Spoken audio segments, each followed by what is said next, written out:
সেই কাউকেই ঘরে ঢুকতে দিলে না। নমস্কার বাবু। এই যে রামু, কোথায় চলছো? বাজারে যাবো। বাজারে যাবো। এই রাম, রামু সমর বাবু। আচ্ছা রামু, বিয়ের পর শঙ্করকে তুমি আর দেখতে পাওনি? আগে না বাবু। আগে না বাবু। ছেলেটা তো মনটা বড্ড খারাপ লাগে। ছোটবেলা তো কুলে পিঠে করে মানুষ করেছি তো। আচ্ছা তোমার কি ধারণা শঙ্করকে ইন্দ্রাণী খুন করেছে? তাই মনে হয় বাবু। এটা ডাইনি। কাঁচা মশলা গপ গপ করে খায়। কাঁচা মাছ নিজের চোখে দিয়েছি গেছে। নিশ্চয়ই রাত্রিবেলা। হ্যাঁ বাবু। তুমি গাঁজা খাও রামু?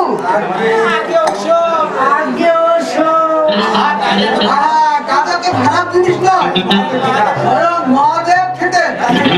তাছাড়া গাঁজায় মুরগির জটগুলো ফুলে যায়। সিগারেটের মধ্যে পড়ে রোজই খাই। সন্ধ্যেবেলা সিগারেটের মধ্যে বলে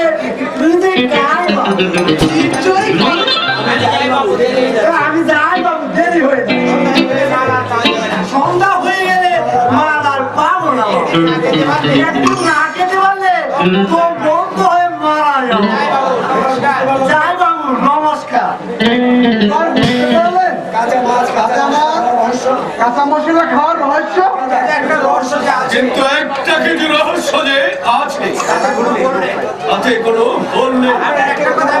আপনার একটা কথায় আমার মনে সন্দেহের উদ্বেগ হচ্ছে। সেটা হচ্ছে যে ছেলে 5 বছর বয়স পর্যন্ত স্বাভাবিক ছিল, ইংরেজিতে নিজের নাম, বাপের নাম, ইংরেজি কবিতা আবৃত্তি করতে পারতো। হঠাৎ সে গর্ভবতী হয় কি করে? সে বিষয়ে আমিও চিন্তা করছি। চলুন ধীরে ধীরে ব্যাপারটা আমরা আলোচনা করে দেখি। নিশ্চয়ই আছে, তবে সেটা খুঁজে পার করতে হবে।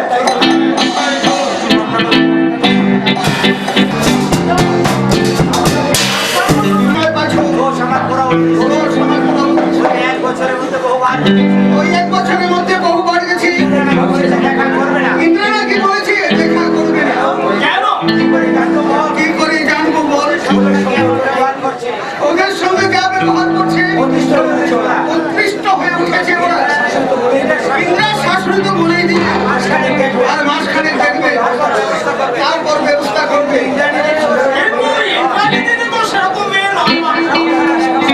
আমরা চাষাবাসা লেখাপড়া জানি না, অথচ আমাদের জন্য ইংরাজির অনেক দরকার। এই পৃথিবীতে কেউ কারো নয় পাচু। ছোটবেলা থেকে কত কষ্ট করে ওকে মানুষ করেছে, কত আশা ছিল, কত স্বপ্ন ছিল। মেয়ের বিয়ে দিয়ে একটু শান্তি পাবো, একটু স্বস্তি পাবো, শান্তি পাবো।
করে দেবেন আমাকে চন্দন বাবু? অর্ধেক দেবো তোমাকে, মানে 500 টাকা। তাহলে তোমার নারীতে বাচ্চা কেন? টাকাটা কি তোমার পকেট থেকে দিচ্ছ? জানো চন্দন বিয়ে করেছি, ইচ্ছা করলে ওকে আমি তোমার বাড়িতে আসা বন্ধ করে দিতে পারবো। আমি অযথায় উত্তেজিত হচ্ছি। অযথায় উত্তেজিত হচ্ছি। প্লেটারে 50 টাকা মাইনে নাস্তি বানিয়েছি। আমার অনুগ্রহে মাসে তুমি 1000 টাকা রোজগার করছো। তার শাড়ি গয়নাগুলো তো পাও। আপনার অনুগ্রহে মাত্র অনুগ্রহ দেখাবার সময় আমার নেই। দেশের মাঠে গিয়ে সব পেয়েছি। বাজারে আমার প্রচুর জানা। জামাই বাবুর তহবিল থেকে 20,000 টাকা নষ্ট করেছেন। রেস্টুরেন্টে যান কেন? কেন যায় সে কৈফিয়ত তোমার লোকটাকে মাধ্যমে এসেছে দেব। শোনো, মাসে 1,500 টাকা চাইবে। 1,000 আমার আর 500 তোমার। কোনো কিন্তু না। রাতের কিস্তি 4 মাস বাকি। এই 4 মাসের মধ্যে যেমন ভাবে হোক টাকাটা আমাকে ম্যানেজ করতে হবে। যদি না দেয় আদায় করবে। যেমন ভাবে হোক 20,000 টাকা দিয়ে নেবে। এর অন্যতা হলে তোমাকে কঠিন শাস্তি ভোগ করতে হবে।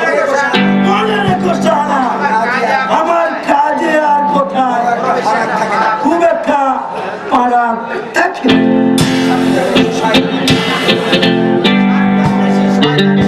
স্বার্থের বেশি শয়তান একটা। দিলে দিলে আমার দেহকে ক্ষয় করব, 80 ভাগ ভোগ করবে ও জানোয়ারটা। 1,000 কেন? একটা পয়সা আমি ওকে দেবো না। হ্যাঁ, একটা পয়সা দেবো না। সেদিন সুরিঞ্জলী হইতে উঠিল যদুন ভারতবর্ষ, উঠিলে বিশ্বে সেটি কোলাহল, সে কি মা বক্সি সে কি মা রস্য। সেদিন তোমার প্রভাত ধরায় প্রভাত হইল গভীর রাত্রি, বন্দির সবাই মা মা জননী জগৎধাত্রিণী জগৎধাত্রিণী। ধন্য হইল ধরণী তোমার জগৎ কবর করিয়া বর্ষ, গাইল জয় মা জগৎ মোহিনী জগৎ জননী ভারতবর্ষ। কত সত্য তাত সিদ্ধ অবসরা বিকট সিদ্ধ লিকর লিপ্ত, ললাটে করিবা বিমল হাস্য, অমল কমল করি আনন্দ নিত্য। উপরে গগনে গেরিয়া নিত্য, করেছে তপন তারা চন্দ্র, অন্ত মুক্ত চরণে ফেরিল, জলতি গরজে জলজ মন্ত্র। ধন্য হইল ধরণী তোমার চরণ কমল করিয়া বর্ষ, গাইল জয় মা জগৎ মোহিনী জগৎ জননী ভারতবর্ষ।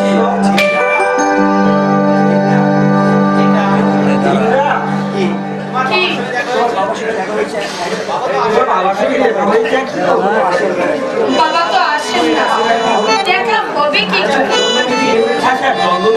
করে? হ্যাঁ, বড় শান্ত মেয়ে, যেন সাত চলে মুখে দাঁড়ায়, দিন রাত শুধু কাঁদে। ও জানি না এই নিষ্ঠুর পৃথিবী ওর কান্নার দাম দেবে না। গায়ে দিয়ে বসে হলো, বাইরে কারোর সঙ্গে দেখা হয় না। ইচ্ছে হয় বাবাকে প্রণাম করে সামনে গিয়ে দাঁড়াতে, আর মাকে গিয়ে বলতে ইচ্ছে হয় তোমার অনাচার অত্যাচারে আমি অমানুষ হয়ে গিয়েছিলাম। চন্দনকে কিছু বলতে ইচ্ছে হয় না। লইলা, চন্দন আমার বেশ পড়ে আছে। চন্দনে যখন জন্ম হলো তখন আমার আনন্দ দেখে মাকে আমি বারবার বললাম, ভাইকে আমার তুলে দাও। একবার ভাইকে আমি তুলে নিই, মা আমাকে একবার ভাইকে তুলে দিতে দেয়নি। ওসব কথা তুমি ভুলে যাও। ফুটে যায় ইন্দ্রা ফুটে যায়, কিন্তু স্মৃতির পাতাগুলো জল জল করে আমার চোখের সামনে বেশি উঠে। আরেকটা কথা, ওই ডাক্তারটাকে আমি দু চোখে দেখতে পাই না, ওকে দেখলে আমার কেমন যেন ঘৃণা হয়। তোমার ওষুধের সময় জোর করে ইঞ্জেকশন দিয়েছে বুঝি? ওষুধের সময় যেন ভালো ডাক্তার ইঞ্জেকশন দিয়েছে। সুস্থ অবস্থা ইঞ্জেকশন দিয়েছে কেন?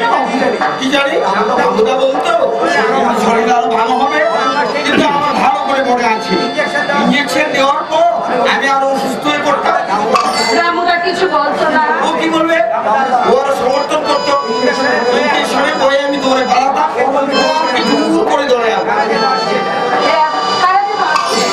আমি ঘরে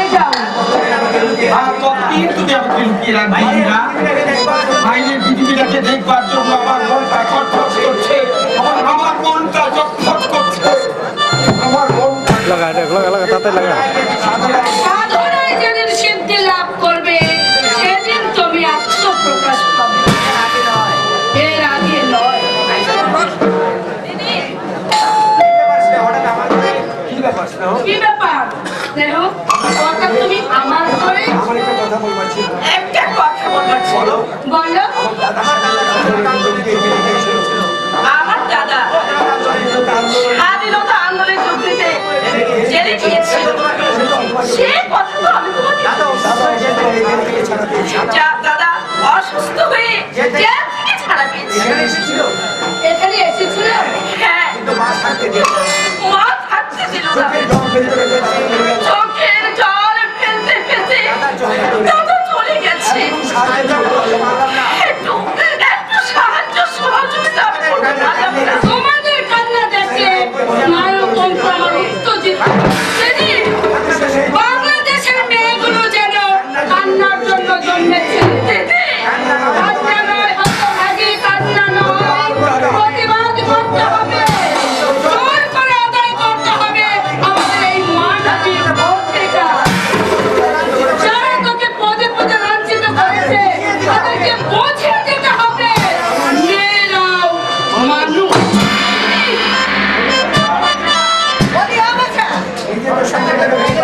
সংসারটাকে তো ভেঙে তছনছ করে দিয়েছে।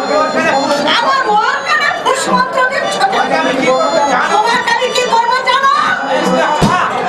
না, সংসারে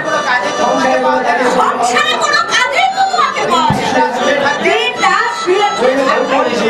আর না হয় বই নিয়ে বসবে। শরীর অসুস্থ হলে ডাক্তার নেই আমার বাড়িতে? আছে, কিন্তু উনি ডাক্তার নন, একজন লম্পট শাসক।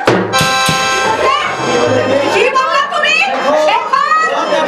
বলতে আমি চাই না মা, বলতে আমি চাই না, কিন্তু তবু মনের অন্তরের অন্তঃস্থল থেকে আমার তো যন্ত্রণা বেরিয়ে আসতে চাই। স্বামী পর নারীতে আসক্ত, বেশি ওই ভক্ত বেশি জানোয়ারগুলো লালসার ছাড়া। দেখো দাদার চিকিৎসার পরামর্শের জন্য আমি ডাক্তার বাবুর ঘরে গিয়েছিলাম। অসুখ হয়েছে দাদা, অথচ পরীক্ষা করে উনি আমার। তুমি ভাবতে পারো দিদি, ওকে মানুষ, বিশেষ করে বাবার বয়সে যদি কোনো ডাক্তার এমনি করে পশম বৃদ্ধি করে। তোমার অভিযোগের গুরুত্ব তুমি উপলব্ধি করতে পারছো? প্রমাণ আমার হাতে নেই, তবে একটা প্রমাণ আছে মা। আমি সেই ডাক্তারের মাথাটা ফুলদানি দিয়ে ফাটিয়ে দিয়েছি। আর তাছাড়া আপনি নিজেও জানেন শেখর ডাক্তার সাধু পুরুষ নয়। আমি নিজে জানি। মনকে চোখ ছেড়ে রাখতেই মা। আপনার মনকে আপনি জিজ্ঞাসা করে দেখুন। শেখর ডাক্তার চরিত্রহীন লম্পট কিনা। এই তুমি আর মাথাটা চিবিয়ে খেয়েছো। নইলে যে মেয়ে সাবধানে না করতো না, সে আজ মুখে মুখে গর্ব করে। দেহ আপনার পুত্র বধূ, দাসীবাদী নয়। তোমাকে আমি সাবধান করে দিচ্ছি। আগুন নিয়ে তুমি খেলা করছো। আগুন নিয়ে আমি খেলা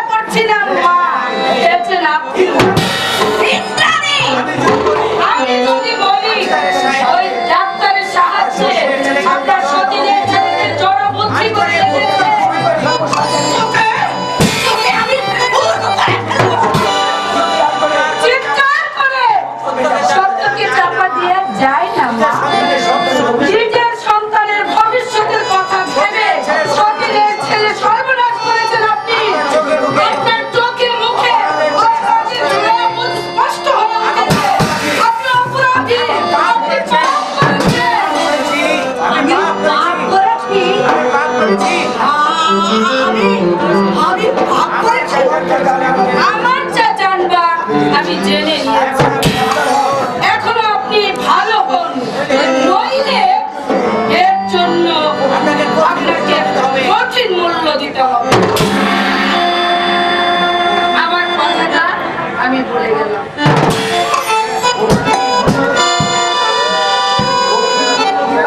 ঠিক মূল্য দিতে হবে। ও জানলো কি করে? আমি নিশ্চয়ই রাম বলেছে। বেঈমান, দিমাগ খারাপ। শয়তান থেকে আমি 15,000 টাকা দিয়েছি। টাকা খেয়ে বেঈমানি করেছে, খারাপ ছিল আমার সঙ্গে। আমার হাতে হাত করা পড়বে। জিহাদ করা।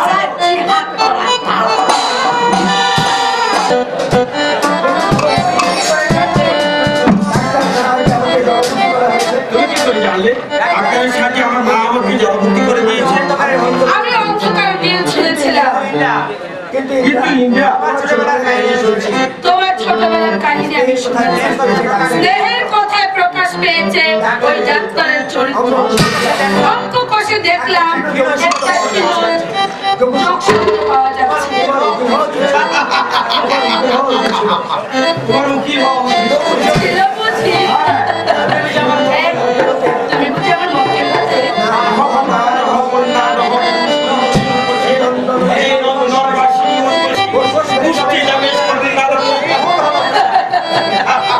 ভুল হলো মশাই, ভুল হলো। কবিগুরুর ওই উর্বশীর সঙ্গে আমার কোনো মিল নেই।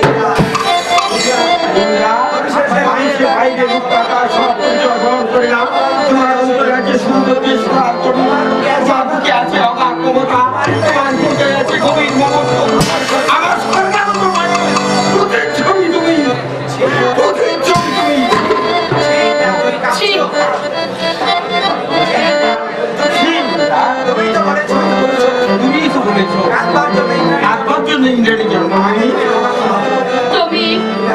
তুমি আমাকে ক্ষমা দাও। মাঝে মাঝে আমি কঠোর ব্যবহার করেছি।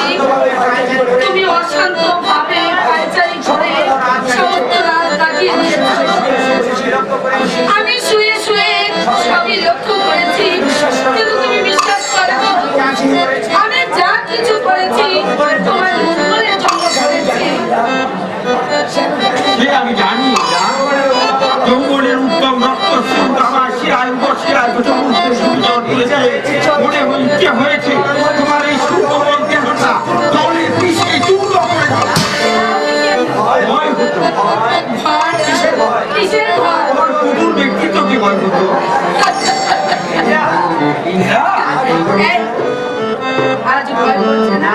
না, আর মনে হচ্ছে তোমার ব্যক্তিত্ব আমার হাতে সঞ্চালিত হয়ে আমাকে প্রসিদ্ধ করে দিয়েছে। তোমার জ্ঞানে শিখে আলোকিত হয়েছে আমার জীবন। আমি পূর্ণ। আজ আমাদের জীবনের দাম্পত্য জীবনে প্রথম রজনী।